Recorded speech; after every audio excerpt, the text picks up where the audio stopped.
નમસ્કાર દર્શક મિત્રો, ધ લોકસત્તા શોમાં આપનું સ્વાગત છે।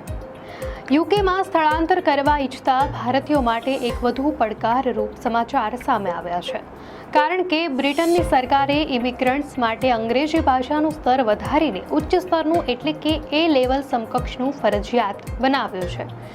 આ મહત્વનું પરિવર્તન 8 જાન્યુઆરી 2026થી લાગુ થશે।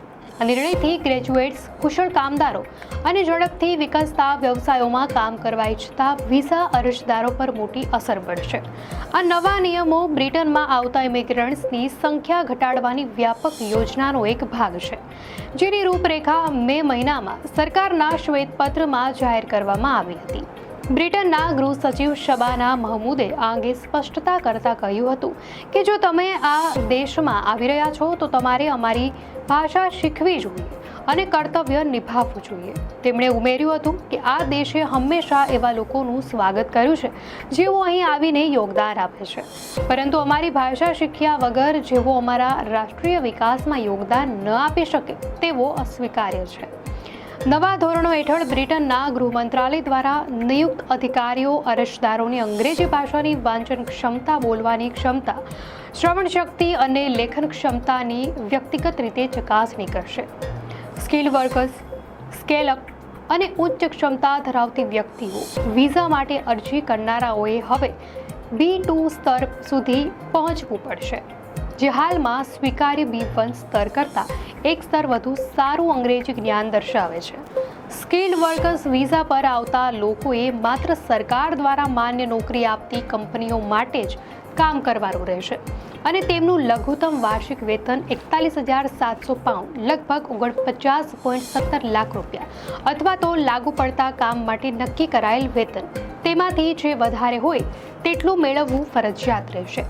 સ્કેલઅપ વિઝા એવા લોકો માટે છે જેઓ ઝડપથી આગળ વધતા વ્યવસાયોમાં કામ કરવા યુકે આવવા ઈચ્છે છે, જ્યારે ઉચ્ચ ક્ષમતાવાળા વ્યક્તિગત વિઝા માટે અરજદારોએ યુકે આવતા પહેલા 5 વર્ષની અંદર કોઈ ઉચ્ચ વિશ્વસ્તરીય યુનિવર્સિટીમાંથી ડિગ્રી હાંસલ કરેલી હોવી જરૂરી છે। બ્રિટિશ કાઉન્સિલ અનુસાર B2 સ્તર હાંસલ કરનારા લોકો જટિલ ભાષામાં લખાયેલા લેખોના મુખ્ય વિચારો સમજી શકે છે, પ્રવાહિત રીતે અને સ્પષ્ટપણે વાત વ્યક્ત કરી શકે છે, અન્ય અંગ્રેજી બોલનારાઓ સાથે સહજતાથી સંવાદ કરી શકે છે, તેમજ વિવિધ વિષયો પર પણ સ્પષ્ટ અને વિસ્તૃત લેખ લખવામાં અને જટિલ દ્રષ્ટિકોણને સમજાવવામાં કુશળ હોય છે।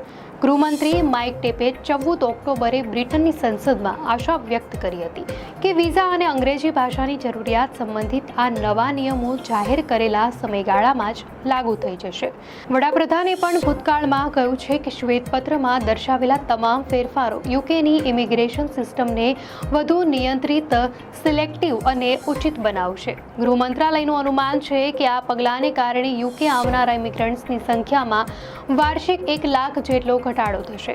ઉલ્લેખનીય છે કે 2024માં યુકે આવનારા કાયમી ઇમિગ્રન્ટ્સની સંખ્યા લગભગ 4.31 લાખ હતી, જે 2023ની રેકોર્ડ સંખ્યા 9.6 લાખથી લગભગ અડધી હતી।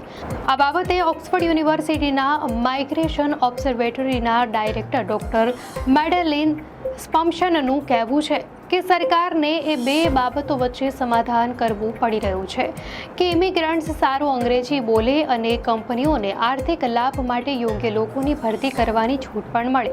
તેમણે ધ્યાન દોર્યું હતું કે અનેક ગ્રેજ્યુએશન લેવલની નોકરીઓમાં પહેલેથી જ A લેવલ કરતાં ઉપરની ભાષા દક્ષતા જરૂરી હોય છે, તેથી નવી ભાષા સંબંધી જરૂરિયાતોનો વધુ પ્રભાવ ટેકનિકલ, શારીરિક સ્કિલની જરૂરિયાતવાળી અને મિડલ લેવલ સ્કિલ્ડ જોબ પર પડશે, જ્યાં અગાઉ ઉચ્ચ સ્તરના ભાષા જ્ઞાનની જરૂરિયાત નહોતી। જો કે આ નિર્ણયની ટીકા પણ થઈ રહી છે। શ્વેતપત્રમાં સૂચવવામાં આવેલા અન્ય ઉપાયોમાં જાન્યુઆરી 2027થી આંતરરાષ્ટ્રીય વિદ્યાર્થીઓ માટે ગ્રેજ્યુએશન સ્તરે નોકરી મેળવવાની સમયસીમા 2 વર્ષથી ઘટાડીને 18 મહિના કરવાનું સામેલ છે। વિદ્યાર્થીઓએ નાણાકીય આવશ્યકતાઓને પણ પૂરી કરવી પડશે, જેને લંડન સિવાયના શહેરોમાં વધારીને 1,171 પાઉન્ડ પ્રતિમાસ કરી દેવામાં આવી છે। સકારાત્મક પગલાં તરીકે ટેકનિકલ, કલા અને શિક્ષણના ક્ષેત્રોમાં સારું પ્રદર્શન કરનારા લોકો માટે ગ્લોબલ ટેલેન્ટ વિઝાનો વિસ્તાર કરવામાં આવ્યો છે અને તેમાં ક્ષેત્રોનો ઉમેરો પણ થયો છે। અન્ય એક પ્લાન હેઠળ આઈએસસીમાં વધારો કરવામાં આવ્યો છે. યુકેના નોકરીદાતાઓ જ્યારે અપ્રવાસીઓને સ્પોન્સર કરે છે ત્યારે આ રકમ આપવી પડતી હોય છે. નાની કંપનીઓ માટે ફી £480 પ્રતિ વર્ષ અને મધ્યમ તથા ઉચ્ચ લેવલની કંપનીઓ માટે £1320 ફી નક્કી કરવામાં આવી છે. જો કે હાઈ સ્કિલ્ડ વર્કર્સને દેશમાં આકર્ષવા માટે સરકારે એવા વિઝાની સંખ્યા વધારીને વાર્ષિક 8,000 કરવાનું નક્કી કર્યું છે, જે અગાઉ 2,000થી 4,000 હતી. દર્શક મિત્રો, આ અંગે આપની શું પ્રતિક્રિયા છે અમને કોમેન્ટમાં ચોક્કસથી જણાવશો. અને જો આપને આ માહિતી સારી લાગી હોય તો વિડીયોને લાઇક કરો અને ચેનલને સબસ્ક્રાઇબ કરો.